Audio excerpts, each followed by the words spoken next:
morning from a windy Cardiff Bay. I was down here recently and I thought, oh, what is this dry dock that's behind me? Or dock, could have been a maintenance dock, dry dock, whatever. So I got the rail map online out and I looked at it, and it's got a number of features on there. And it showed that this was on there, and it's Channel Dry Dock, which is a bit of a boring name for a dry dock if you ask me. But I then noticed this pier station.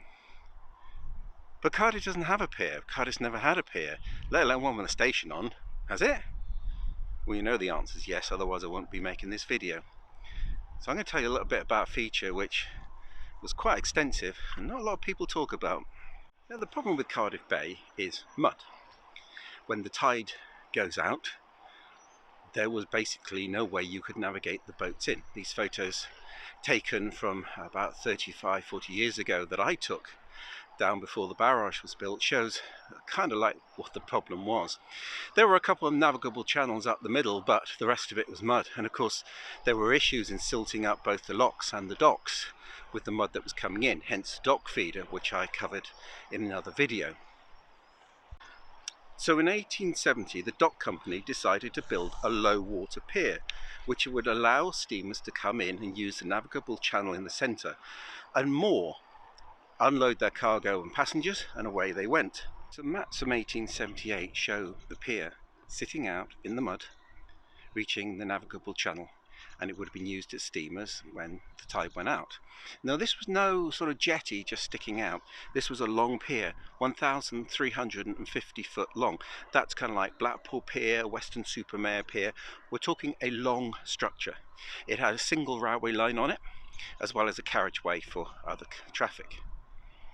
There are very, very few photos, but this one I've been given permission to use, and it shows the railway line and the carriageway, and was taken from the station, which was a wooden construction that also included a waiting room. There was also a 1000 weight crane there, hydraulic lift, which took freight and anything else off the boats that came in. Initially the pier was used by a steamer company called the Cardiff and Portishead Steam Company. One train per day was listed in the 1871 timetable, running between Monday and Saturday. It went from Crockett Town, the Rumney Railway Company station, down to their terminus in the docks, and then used the docks line to get down onto the pier. Very few trains did this, and there's some question as to whether the station ever passed border trade inspection.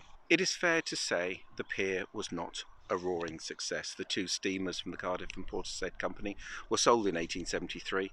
The steam captains preferred to use Pierhead, an ironic name seeing as there was actually no pier there. There was less manoeuvring to take place. They didn't have to move across the channel. Because of the one train a day, any sailings that came in that didn't meet that train, people would have had to walk the length of the pier, and you were quite exposed at times.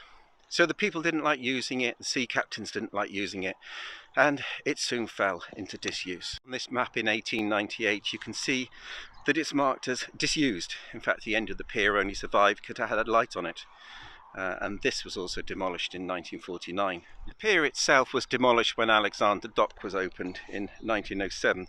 And when Cardiff Bay Barrage was built, what was left was demolished completely. But the reason for this shot is, had we been here when the pier was here, this is where it would have started and gone right out into the bay. There's no low water now in Cardiff Bay thanks to the barrage being built and creating this freshwater lagoon, and it is a place now of leisure where people come for a day out and a wander, and even on this windy day sandwiched between two gales, there's a lot of people wandering around, just walking, cycling, walking the dog and enjoying some fresh air. So that's the story of Cardiff's Low Water Pier, a relic which very few people knew existed, a station which was hardly used, but one which lines up alongside the other disused stations of Cardiff.